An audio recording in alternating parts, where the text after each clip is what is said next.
Hey there everyone, welcome back to our channel. Today we'll be talking about diphthongs in English, how to pronounce them, spell them, and some ways to teach them to students.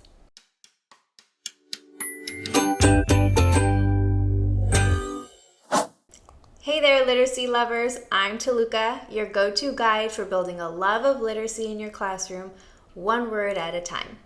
Please don't forget to like this video and subscribe to our channel. And if you have any questions or comments, feel free to leave them down below.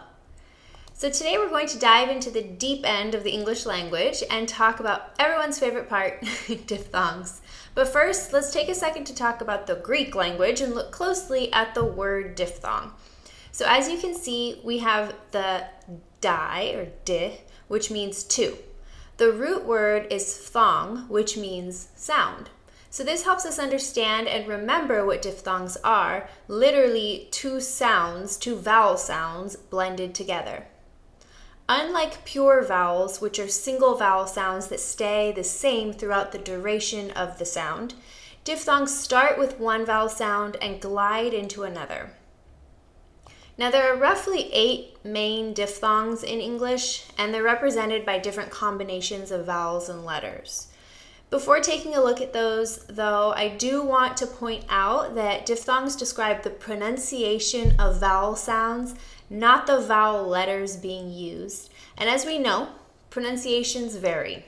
When pronouncing a diphthong, you start with the first vowel sound and you glide into the second vowel sound. And there's a lot of room for variation there, depending on where you're from.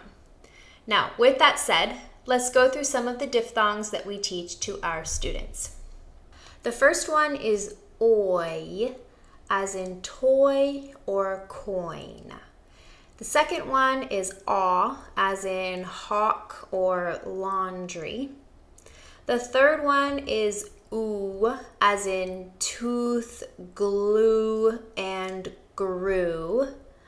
And the final one that I'm pointing out is ow, as in cow or house. So as you can see, the diphthongs can be represented by different combinations of vowels and letters. So for example, the diphthong oi can be spelled with an OY and an OI. Or the diphthong aw can be spelled with AW as in hawk or AU as in laundry, okay? So how can you help students learn to read and spell using diphthongs? Let's talk about some of the strategies that you can use. First one is grab a mirror and practice hearing and saying each diphthong sound. Have students pay close attention to where the position of their tongue is, their lips, and their jaw as they say each sound. You can also show a visual of the mouth so that they can see what it's supposed to look like. This will help students focus on articulation. Next is to play a game like roll and read, or do activities that involve identifying and using diphthongs. Now, roll and read is a game that students love to play. It involves rolling a die and then to move around a game board. So they read each word that they pass on the game board as they move to their rolled square. And then they color each square that they land on as long as it hasn't been colored by another player yet.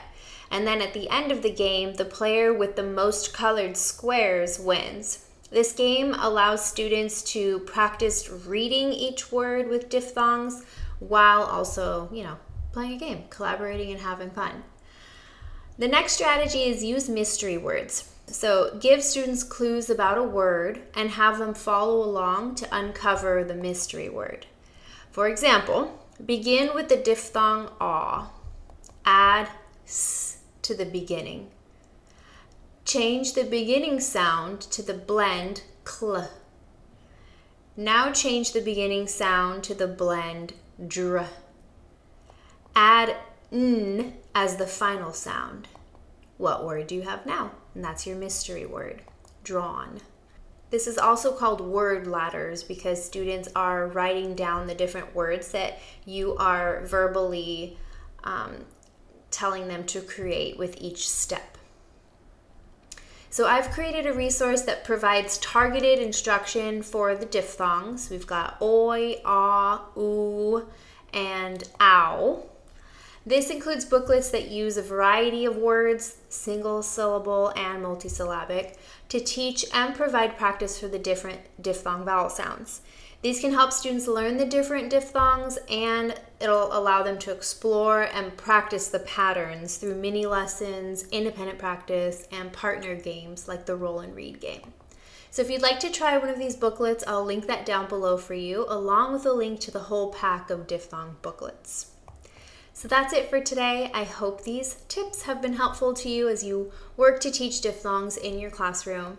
If you enjoyed this video, please give it a thumbs up. Go ahead and hit the subscribe button and the notification bell so you don't miss any future videos. As always, thanks for tuning in, and I'll catch you in the next one.